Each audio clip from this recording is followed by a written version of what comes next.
En fait, leur vision du monde part du 11 septembre et retourne en arrière. Il a beaucoup été dit qu'Oussama Ben Laden était entre 1980 et 1990 soutenu par la CIA. À l'époque, l'agence de renseignement aide financièrement et militairement la résistance afghane. Mais l'agence américaine n'aurait jamais eu de contact avec le petit groupe marginal que forment Ben Laden et ses volontaires arabes. Mark Sajman était l'agent de la CIA chargé des contacts avec la résistance afghane. C'est la première fois qu'il témoigne. Comme ces Arabes n'avaient aucune signification au point de vue de la guerre, on ne faisait pas tellement attention à eux et en même temps, on n'était pas dans les mêmes cercles. C'est-à-dire que nous, ce qui nous intéressait, c'était les commandants afghans. Et eux, les Arabes, ils évitaient tous les gens de l'Ouest. Si vous dites qu'il y a une relation du style, la CIA avait l'habitude de rencontrer des Arabes, de discuter avec eux, de faire des plans avec eux et de se battre avec eux. Ah non, ça c'est pas vrai. Ça n'est jamais arrivé. À Washington, Charles Cogan dirigeait l'aide secrète à la résistance afghane. Si Ben Laden avait été un agent américain, cet homme aurait été son patron. Pas un seul officier de la CIA a rencontré Ben Laden, jamais. Mais je sais bien qu'en Europe, on pense tout à fait différemment. C'est bien plus intéressant pour certaines personnes de penser que la CIA a personnellement recruté Ben Laden, l'a emmené aux États-Unis, l'a entraîné dans les arts de la terreur, qu'il est rentré, a mené une guerre contre les soviétiques de lui-même et que nous avons créé ce monstre. C'est une très belle histoire, mais elle n'est pas vraie. En janvier 1989, les troupes soviétiques se retirent d'Afghanistan. En 10 ans, l'armée rouge a perdu 15 000 hommes au combat. Mais ces soldats ont fait 1 million de victimes afghanes. Cette guerre a avant tout été gagnée par des milliers de résistants afghans, soutenus par le Pakistan, la CIA et l'Arabie Saoudite. Ben Laden et ses volontaires arabes ont joué un rôle très mineur dans ce conflit. Pourtant, à leurs yeux, cette victoire est la leur. On dit que c'est les vainqueurs qui écrivent l'histoire. Le problème, c'est que beaucoup d'Afghans sont analphabètes, ils n'écrivent pas l'histoire. Ceux qui écrivent l'histoire, c'était les Arabes. Ce sont eux qui sont la raison du départ des Soviétiques. Pas la CIA, pas l'Amérique, pas les autorités saoudiennes, ni le gouvernement pakistanais. Pas même les combattants afghans. Ils pensaient qu'ils avaient eu un grand rôle dans la défaite de l'Union soviétique. Grisé par l'expérience afghane, Ben Laden est désormais convaincu qu'il est possible de battre avec la foi les armées les plus puissantes du monde. En 1989, il rentre en Arabie Saoudite.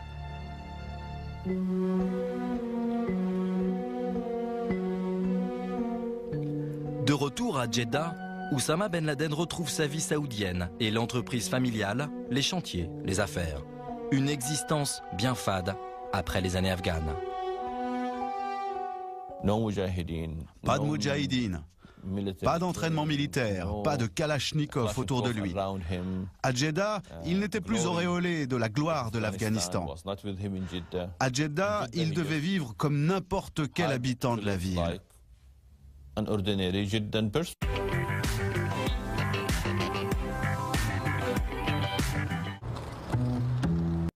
Mais Ben Laden va se trouver un nouveau combat. Le jeudi 2 août 1990, l'armée de Saddam Hussein envahit le Koweït, un pays voisin du royaume d'Arabie Saoudite. Le dictateur irakien est désormais une menace pour les Saoudiens. Pour libérer le Koweït et se protéger, le roi Fahd d'Arabie Saoudite décide alors de faire appel à l'armée américaine. Inacceptable aux yeux de Ben Laden. Le point de vue de Ben Laden était partagé par beaucoup de monde. Encore une fois, en 1991, Ben Laden n'est pas un terroriste.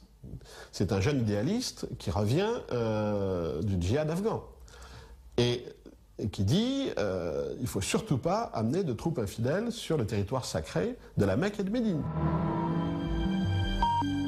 Steve Coll a été correspondant du Washington Post en Inde et au Pakistan. Il a publié un ouvrage de référence sur la CIA et Ben Laden. Sa proposition était d'organiser et de diriger un groupe de vétérans du djihad anti-soviétique afghan pour se battre contre les forces de Saddam Hussein et les expulser du Koweït.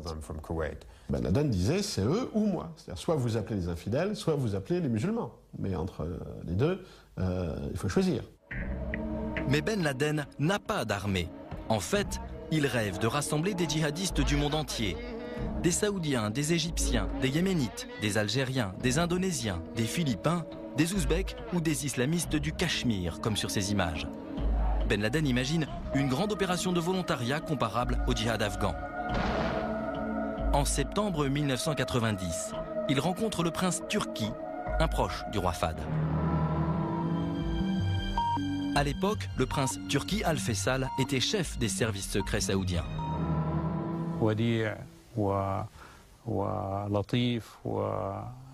C'était quelqu'un de courtois, de gentil, et qui pensait rendre service à l'islam et aux musulmans. Mais il a cru pouvoir réunir une armée et libérer le Koweït. C'est la preuve de son caractère orgueilleux et prétentieux. Il est évident que Ben Laden n'aurait jamais amené 60 000 hommes en ordre de bataille avec des armes prêts à s'opposer à Saddam Hussein. C'était ridicule. Qu'est-ce qu'il aurait pu faire contre Saddam Hussein? Rien. C'était une fanfaronnade. On dit ça? Oui. Ils l'ont écouté. Mais à la manière saoudienne, ils n'ont pas refusé clairement son idée. Ils ne lui ont pas dit que c'était une idée folle. Ils lui ont juste dit que ce n'était pas la manière dont ils allaient procéder.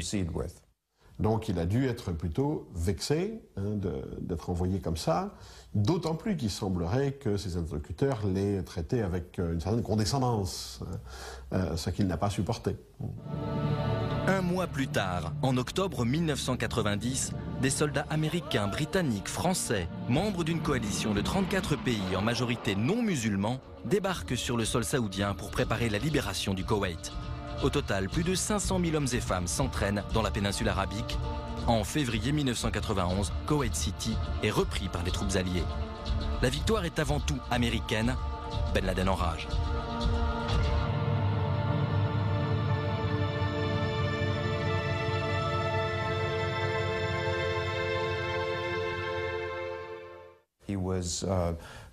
Il s'est mis à publier des pamphlets. Il commençait à développer de nouvelles théories selon lesquelles le royaume saoudien devait être transformé en république islamique et même divisé en deux parties. Il s'est plongé dans l'histoire de l'Arabie saoudite pour y trouver des arguments selon lesquels la famille royale était illégitime. Il est donc devenu un véritable gêneur aux yeux de la famille royale.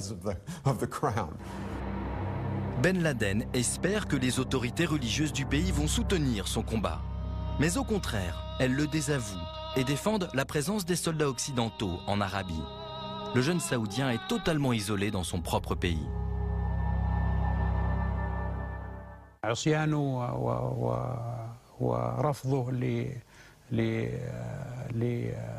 Sa désobéissance et son refus des décisions du roi et des fatwas édictés par les grands chefs religieux du royaume sont sans aucun doute la preuve que c'est à ce moment-là que cet homme a changé complètement.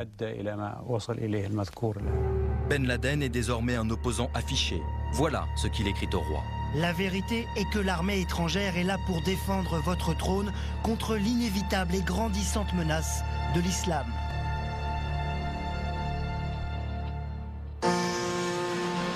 Au printemps 1991, Ben